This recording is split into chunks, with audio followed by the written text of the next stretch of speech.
Solidaritas anak Maluku tolak tambang PT Batu Licin di Pulau Kei Besar.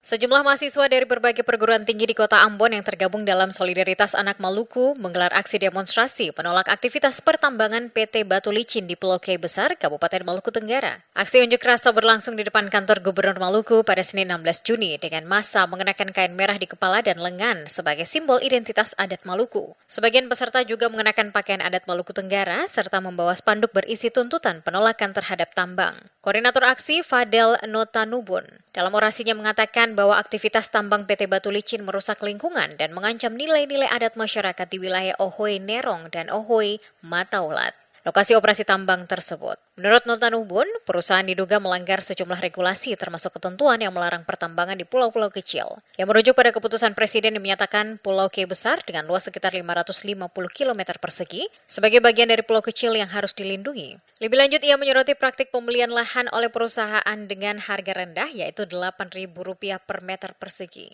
Jika di atas lahan tersebut terdapat tanaman, maka hanya dihargai tanaman Rp2.000, sehingga totalnya menjadi Rp10.000 per meter.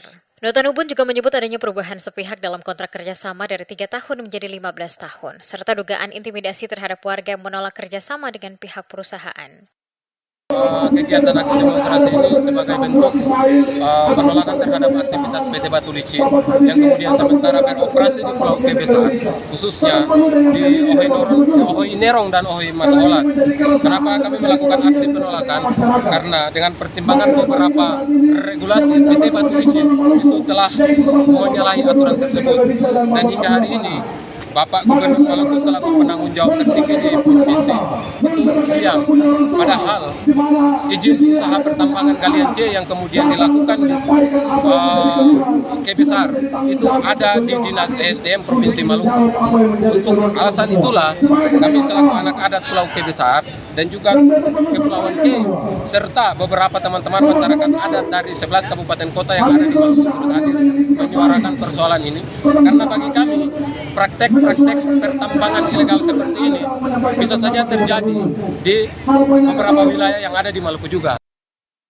Demonstran berharap Gubernur Maluku Hendrik Lewerisa dan Wakil Gubernur Abdullah Fanat segera turun tangan untuk menyelesaikan persoalan ini dan membantu masyarakat Kei Besar mengembangkan sektor pertanian dan kelautan yang lebih ramah lingkungan. Aksi berlangsung damai dan mendapat pengawalan dari aparat keamanan. Hingga berita ini diturunkan belum ada pernyataan resmi dari pihak pemerintah Provinsi Maluku maupun PT Batu Licin.